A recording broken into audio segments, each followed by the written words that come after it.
Friends, உங்கள் மலரக்கா நல்ல ஒரு முகத்துக்கு ஒரு டிப்ஸ் சொல்கிறேன்னே. கொஞ்சோட ரவை இருக்குது பார்த்தீங்களா, அந்த ரவையை ஒரு ஸ்பூன் ஒரு சின்ன பவுலில் ஊற வச்சுக்கோங்க. பச்சரிசி ஒரு ஸ்பூன் அதோட சேர்த்து பால் ஊற்றி ஊற வைங்க. பச்சைப்பால், பசும்பால், பச்சைப்பால் ஊற்றி ஊற வச்சுருங்க.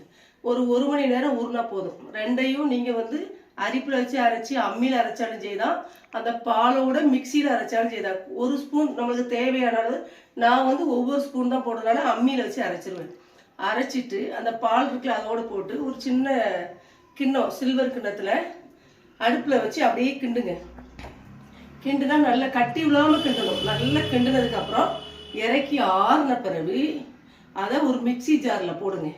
ஆறின பிறகு மிக்சி ஜாரில் வலிச்சு போட்டு கொஞ்சோண்டு ஆலவர் ஜெல் இயற்கையானது போட்டால் சிலவங்களுக்கு அரிப்பு வருதுன்னுட்டாங்க.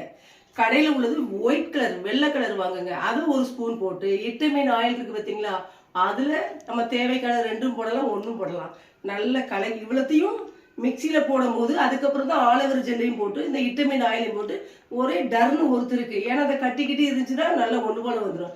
அதை ஒரு பவுலில் வலிச்சு வச்சுக்கோங்க. தேவையானதுக்கு செஞ்சாலும் செய்தால் இது ஒரு 2-3 நாளைக்கு இருக்கும். ஃப்ரிட்ஜில் வச்சு முகத்தில் நைட்டில் போட்டு ஒரு மணி நேரம் கழிச்சு குளிர்ந்த தண்ணீர் வச்சு வாஷ் பண்ணுங்க. உங்கள் முகம் வேற லெவலில் அப்படியே கண்ணாடி போல பளபளன்னு ஜொலிக்கும். ஃப்ரெண்ட்ஸ், இது இயற்கை, எந்த கெமிக்கலும் கிடையாது, இயற்கையானது. செஞ்சு பாருங்க. இது வெயில் காலம், அப்பப்போ இது ரவை நல்ல ஒரு ஒயிட்டிங் கொடுக்கும்.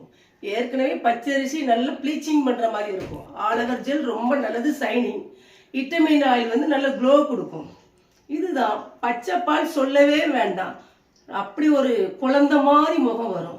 இதெல்லாம் கலந்து சொன்னதெல்லாம் மறக்காம வச்சுக்கோங்க.